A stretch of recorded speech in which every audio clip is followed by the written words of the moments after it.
front of chalkboard. Let's see. Oh yeah, this will work. This will work. Okay.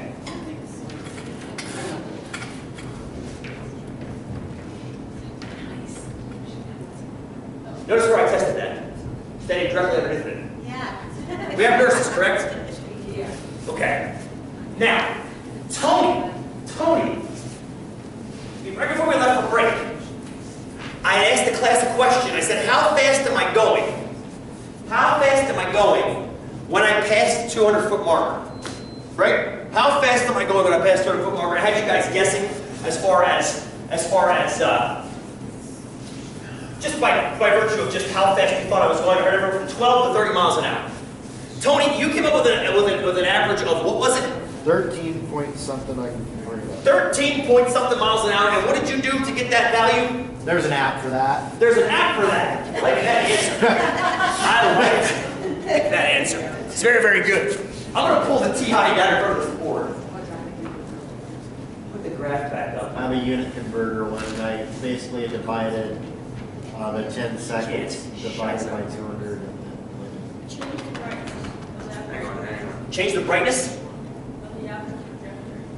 Make it brighter. Because I want to be able to write on the boards. This is what the whiteboard's going to come in handy. Brightness. Oh, that's the right button. 13.63. Oh, there. That's how I go down. Brightness.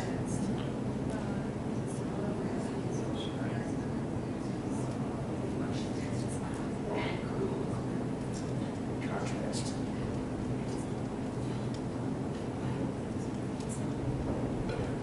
This works on Picasso.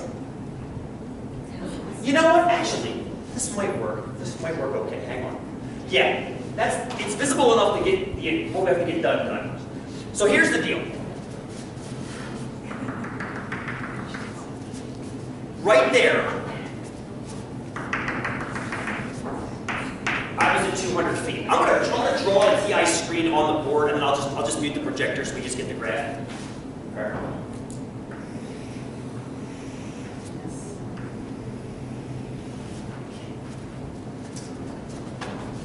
This will solve the problem. That'll work.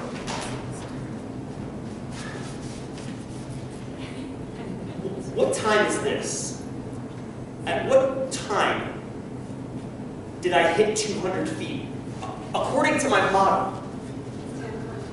Good. Now remember, we had a data point, correct? We did have a data point. My 200-foot folks had a data point and an average.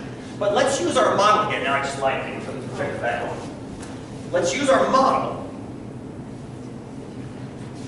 And let's come to up here.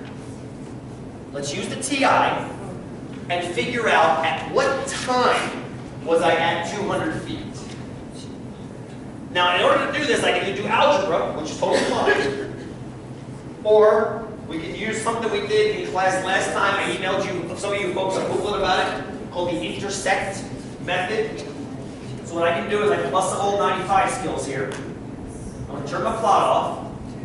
So now I'm in the y equals menu, friends. I'm in the y equals menu.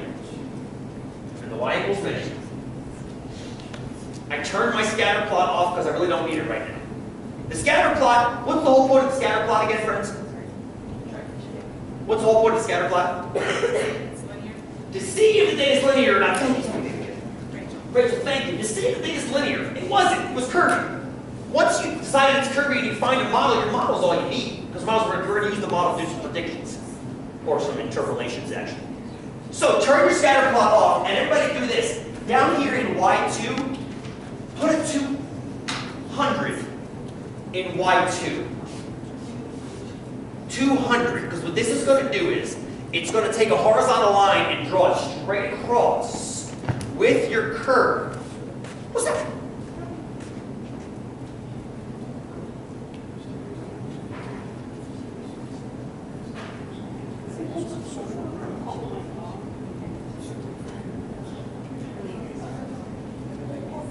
One of your data points is a little bit different. I just don't know which one it is. I can't tell by looking at it. Just go through these one by one again. Something's a smidge off. These are fine. So it's one of these is a tiny, tiny bit off, although it's not the biggest deal. But let's, if you can't find it, we'll pull Excel back up at the end of class. Thanks, Natasha. Now just press graph.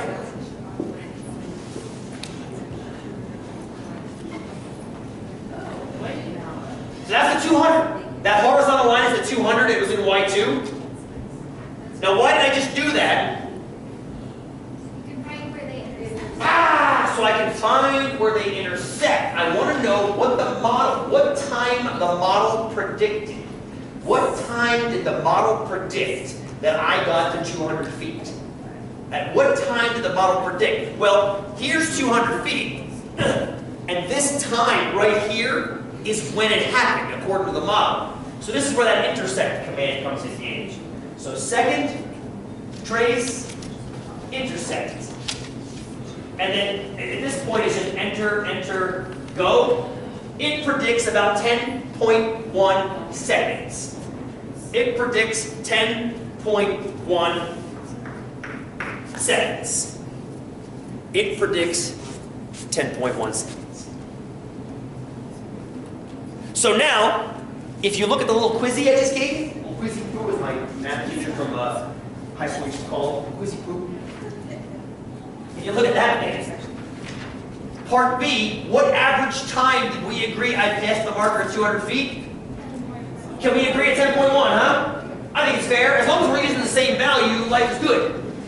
10.1, all's well. 10.1. Fair enough? Fair enough. Okay. Now, we're going to get the screen now for real. At least for a little while. What I want to talk about, start talking about right now, is the idea of speed. Because that was the question that started this whole thing. How fast was I going at the end? Tony had about 13.1 miles an hour.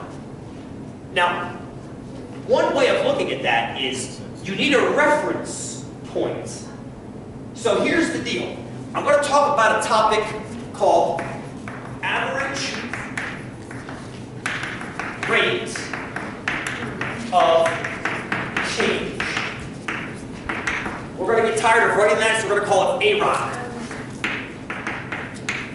Which, being a child of the 80s, makes me think of Run DMC, it makes me happy. Average rate of change. We've already talked about this before in a different context. We didn't talk about it within the context of speeds, we talked about it within the context of grade. Total rise over total run, didn't we? Total rise over total run. We talked about it within the context of grade. Guess what?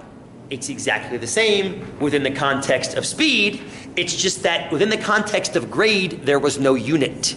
For example, when you figured out the grade of Burma Road, you probably said it was somewhere between 9 and 12%, I'm assuming, somewhere in that neighborhood, right? There was no unit on that, it's just 9%.